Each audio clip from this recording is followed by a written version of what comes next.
Salut les amis, c'est Fred, vapéritif.fr. Alors, pourquoi cette petite musique d'introduction?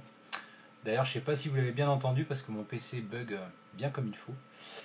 Eh bien, tout simplement parce que je vais vous proposer aujourd'hui la review d'un liquide de la société LOP que j'ai acquis lors de la Vape Expo le 15 mars à Bordeaux.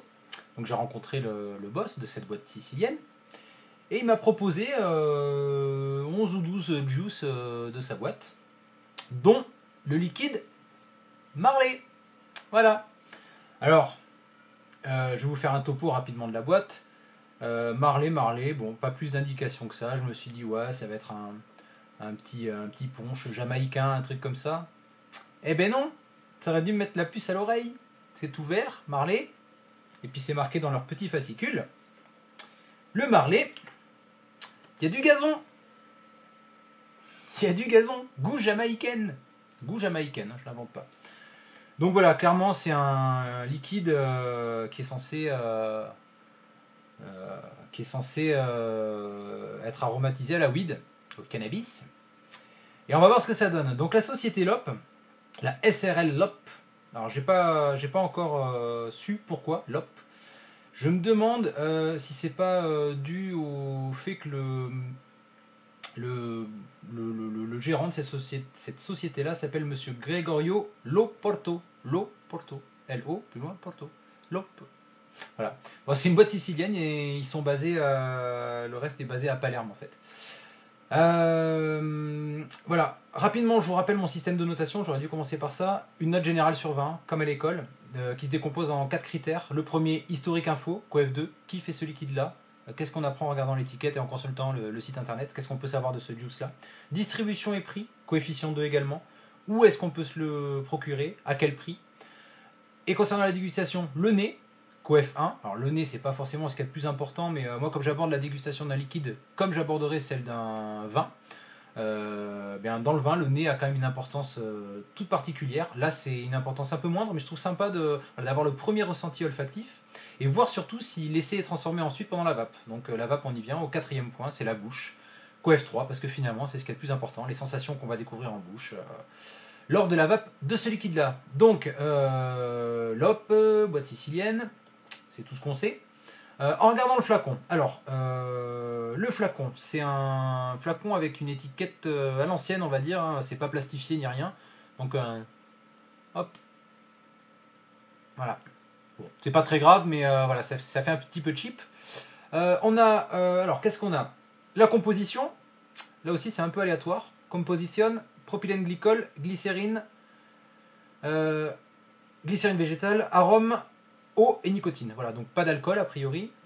Concernant la nicotine, on est sur une base de 9 mg. On a un numéro de l'eau. Voilà, ça c'est plutôt pas mal. On a l'endroit où c'est fabriqué. Donc c'est en Sicile ou en Italie. Ou peut-être je sais pas où. Alors on a un loup dessiné dessus. Alors moi je suis pas du tout italien, je parle pas du tout italien. Au début je me suis dit tiens, l'op ça doit vouloir dire loup en italien, et pas du tout. Donc voilà, pourquoi le loup je sais pas. Dites-le moi si je dis vraiment des bêtises, n'hésitez pas. Les liquides sont proposés en 0, 9 et 14. Voilà. En discutant un petit peu avec la personne que j'ai rencontrée lors du Vape Expo, il m'expliquait qu'en Italie, les goûts sont vraiment différents des goûts français, on va dire. Et d'habitude, ils partent sur une base de 14 de nicotine. Et là, ils ont créé ils développent un peu le 9 parce que les autres pays, notamment les Français, demandent plutôt du 9. Voilà, une gamme intermédiaire, voire du 0. Alors, j'ai mis une note de 6 sur 20. Je suis désolé.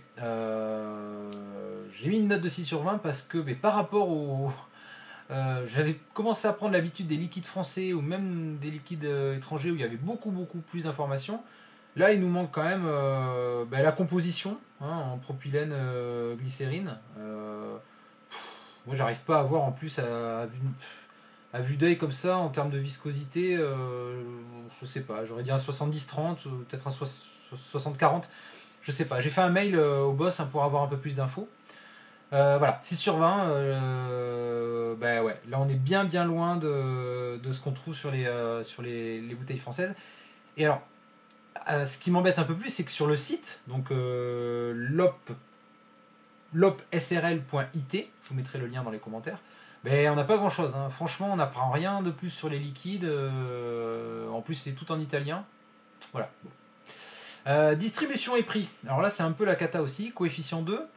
Alors, clairement, j'ai pas pu. Je sais pas de quand date cette société-là. J'ai demandé l'info, on doit me la donner.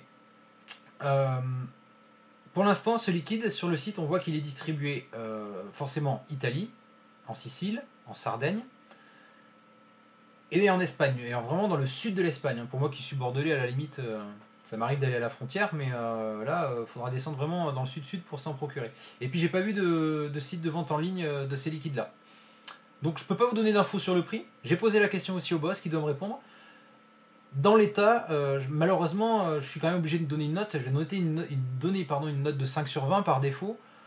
Et encore 5, bah, je suis généreux parce que bah, clairement, c'est un liquide qu'on ne trouve pas. Alors un liquide qui est rare à la limite, ça arrive.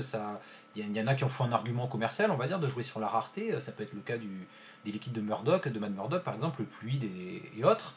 Mais là, en l'occurrence, c'est juste que ce sont des liquides qui pour l'instant ne sont pas distribués ailleurs que dans les pays que je viens de citer. Voilà. Donc attendons aussi de voir, je pense que le but de la Vape Expo c'était aussi d'avoir des contacts et de trouver des partenaires en France. On va passer à la dégustation maintenant. Alors, le nez, Coef 1. Alors, clairement, moi je trouve que ça sent le citron. Voilà. À l'aveugle comme ça, j'aurais pas su de quoi il s'agissait. Ok, c'est du citron.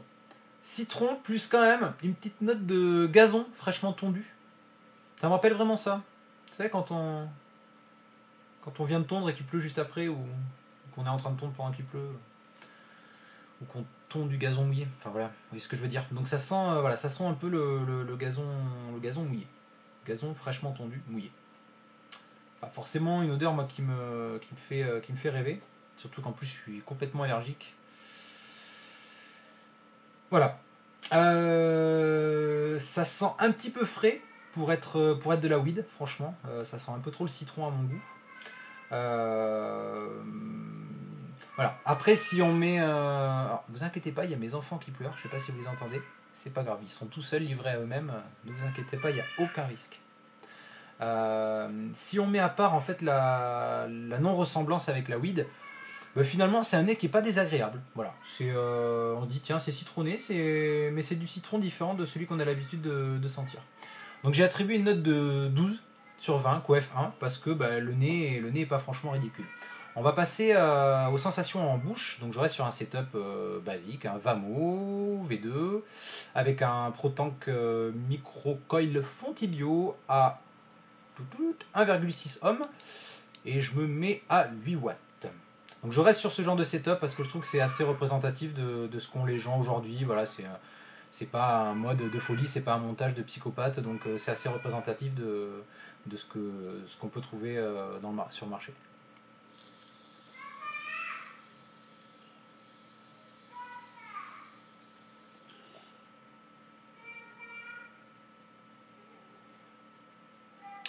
Alors un volume de vapeur assez intéressant.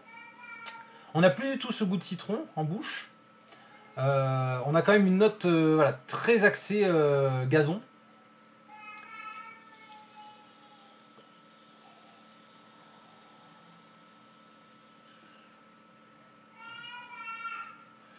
Alors éventuellement un petit côté weed. Enfin je sais pas, j'en ai jamais fumé, mais je suppose hein, que ça sent un peu la weed, que ça goûte weed. Mais vraiment très lointain. C'est un côté frais, alors j'arrive pas vraiment à dire si c'est mentholé ou citronné. Peut-être un mix des deux, peut-être même pas du tout. Mais c'est étonnant, voilà, c'est vraiment à l'aveugle, honnêtement. Franchement, en toute honnêteté, j'aurais vraiment du mal à reconnaître le goût de la weed.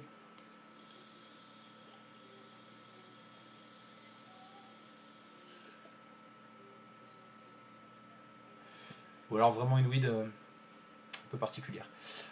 J'ai mis une note de 14 sur 20. parce que donc 14 coef 3, parce que c'est pas mauvais. Franchement, c'est pas mauvais. C'est original comme saveur. Voilà. C'est la première fois que je vape ce genre de truc. Je peux pas en dire beaucoup plus parce que voilà. Est-ce que c'est un liquide vraiment très travaillé? Je sais pas. J'attends un peu de tester toute la gamme pour voir à peu près à qui j'ai affaire. J'ai l'impression que ce sont un peu des liquides, c'est un peu brut de décoffrage, voilà. Donc bon, 14 sur 20, c'est quand même honnête. On arrive à une note générale de 9,5 sur 20, donc en dessous de la moyenne. Vous en doutez, hein, la note elle descend fortement parce que c'est un liquide qu'on trouve pas, qu'on peut pas acheter, dont on n'a aucune information sur la composition exacte. Donc je reviendrai peut-être dessus, je ferai peut-être une V2 de cette review quand le boss m'aura répondu. Je lui ai posé de nombreuses questions par mail, on échange aussi pas mal par mail, même s'il ne parle pas très bien français et que je ne parle pas du tout italien. Mais en tout cas, voilà, c'est quelqu'un de disponible, très très bon contact sur le salon, donc à la limite, si on peut être plusieurs français à donner notre avis sur ce genre de liquide, je pense que pour eux ça peut être intéressant. Voilà, c'est tout ce que j'ai à dire pour l'instant. Je vais continuer cette semaine à tester la gamme des liquides LOP. Je vous souhaite à toutes et à tous une excellente vape et je vous dis à très bientôt. Tchou tchou.